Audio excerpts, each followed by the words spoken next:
Welcome to the P&Joe Fitness Show. Welcome back. Welcome back. Hello. Hello. This week we want to talk about scales. Scales. The dreaded scales. Fish scales. Not fish scales. Right. When people want to exercise and potentially go on some kind of exercise program, weight loss program possibly, they tend to use scales and feel that they have to use And scales weigh themselves all the to time. weigh themselves to measure their progress. Then it gets quite obsessive because I want to jump on the scales almost every day. And your weight can fluctuate daily anyway. Absolutely. I mean, if you want to weigh yourself, if you must weigh yourself, you should weigh yourself really early in the morning when you've effectively fasted throughout the night and not eaten. So you're going to be at your lightest point there anyway. But obviously, you know, if you've eaten a whole bunch of food in the day, which you're going to do, you're going to be heavier. But then you might wake up the next day heavier anyway because you might be holding on to a lot of water for 10 years. So there's such a, they're not a great scale.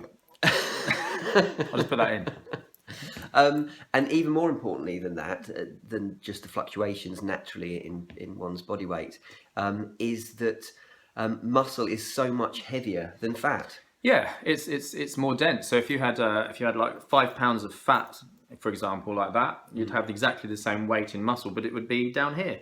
So it's the same weight, but it takes up a lot less space. So it's body composition that you want. So you could gain 5 pounds of muscle and lose 5 pounds of fat, but the scales would say exactly the same, but you would look so much different. Absolutely.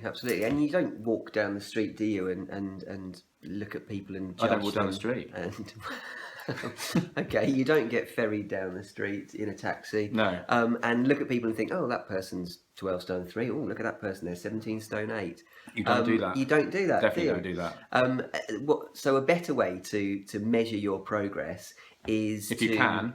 Body fat, isn't it? It is your body fat percentage. Now, it's not easy to measure your body fat percentage if you don't have a pair of calipers or you don't have some kind of tank of water that you can submerge yourself in. That's not doable, is it? No.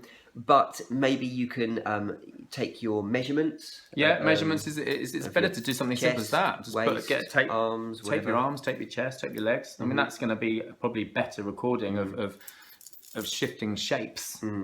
Absolutely, and you can see, can't you, just how A mirror. how much looser your trousers Clothes, mirrors. I mean, I think I probably do use, well, probably too much, to be are. honest. You've got quite a lot of mirrors in your Probably house. too many haven't you? mirrors. I need to sort that out. Better than scales. Absolutely. So I think ditch the scales Because they become very, very obsessive. I think that's the biggest thing. Yeah, and they can be really quite misleading, can't Yeah. they? You can look at them and think, "Oh, my weight hasn't changed in a month. can be What am I quite- doing wrong?" And can affect actually, you. you've built some muscle, you've lost some body fat, your weight has stayed the same, but the composition of your body has The just scales changed are dramatically. just not telling you the whole truth.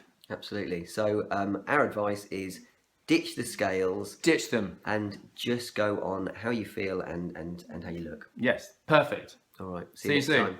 Bye. Bye.